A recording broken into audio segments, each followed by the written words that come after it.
Silima. I work with the Kenya National Commission for UNESCO in charge of communication and information. And we're here in Naivasha training female journalists on their safety. Larger program under the UN Plan of Action on the Safety of Journalists, where we are targeting to train as many journalists as possible on how to protect themselves, considering that a lot of journalists are targeted in their line of duty. We have been doing this for quite a while. This year we're targeting journalists from Nakuru County, and we have gathered about 50 journalists from the county and around, where we have specifically targeted female journalists, considering that female journalists have special challenges that they encounter during work. We are looking at helping them acquire skills, strategies to deal with the different challenges that they encounter when they are in the field. And of course, just challenge them and challenge the policymakers to collaborate so that we ensure the safety of journalists as part of promoting freedom of expression and access to information. It's part of a larger program. We already have had a session with police officers, and we're looking at a situation where we can have different agencies, government, UN agencies, journalists and media actors working together to ensure that they protect media freedoms, which are guaranteed in the Constitution of Kenya. As my colleague has mentioned, the Media Council of Kenya partners works with NATCOM and other agencies. The issue is obviously the issue of safety and protection of journalists, a global challenge we are seeing.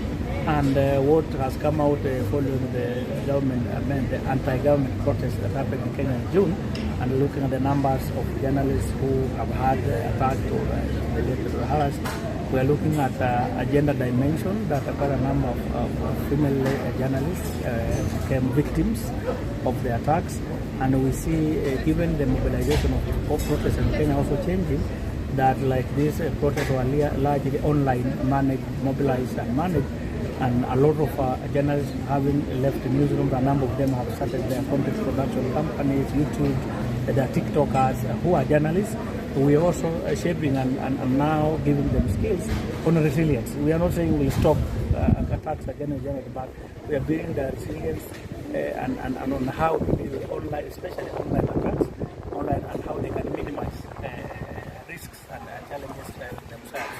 And this is a global issue that is happening, but we believe, because some of these things also come by talking, some of the challenges they are facing are not things that were there before. These are new challenges they are facing, like body shaming, foreign information, manipulation of information, disinformation are quite challenging, but also trolling online of journalists.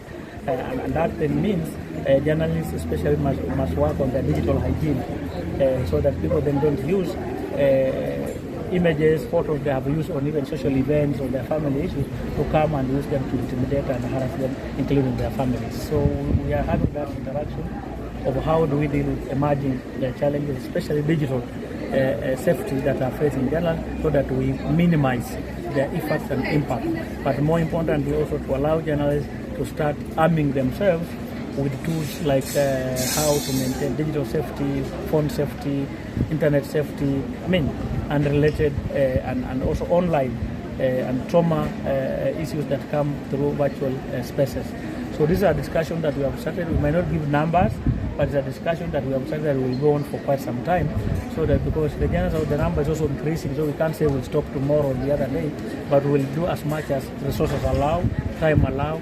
But we have seen there's a lot of interest from journalists, also from learning. Remember, we also have a very young journalists who are just finishing college at the age of 24, who are starting their own media houses, digital platforms, who are also now facing. So the interaction will also involve monetization of content, issues of plagiarism, issues of copyright, so that we build their we protect their vulnerability as we work on their sustainability and to make media a business they can rely on. Pengine kama baraza la vyombo vya habari, wito wenu ni kwa vyombo vya habari humu nchini kuhakikisha kuwa wanahabari wanapoenda pale nje kutafuta story ama kutafuta sources, kwamba usalama wao, wamehakikishiwa usalama wao wakiwa pale nje. Now that's something we have talked about. We have had an interaction with media owners, with editors guild and others, and saying they have a responsibility, and as a manager, I have a responsibility on people who work with, I work with. So you can't tell them just go. So they have a responsibility to have in-house, and we are helping media houses to develop in-house safety protocols. Big old media houses, the bigger ones can make for themselves, but we are targeting content producers, press clubs, and others to help them develop safety protocols. But the bigger thing is that employers have a responsibility to ensure their journalists are protected and go to work when they come back, they have a responsibility to ensure they are debriefed, they are cancelled, depending on the issues they have. It's a responsibility, even if you read the labor laws in Kenya, that the employees, you have a responsibility. So this thing of dodging responsibilities and avoiding it is wrong and must be stopped in this century. Gen Z only was about 25, the protest. But for a whole year, the numbers might be going to 80 or 70 number of cases. But as I mentioned, the cases are different.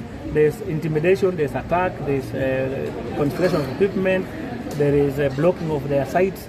So there are different sexual harassment.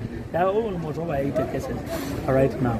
Obviously, the Njeri case is going on. Once we reported it to the IPOA, they have taken it up, and the process is investigations.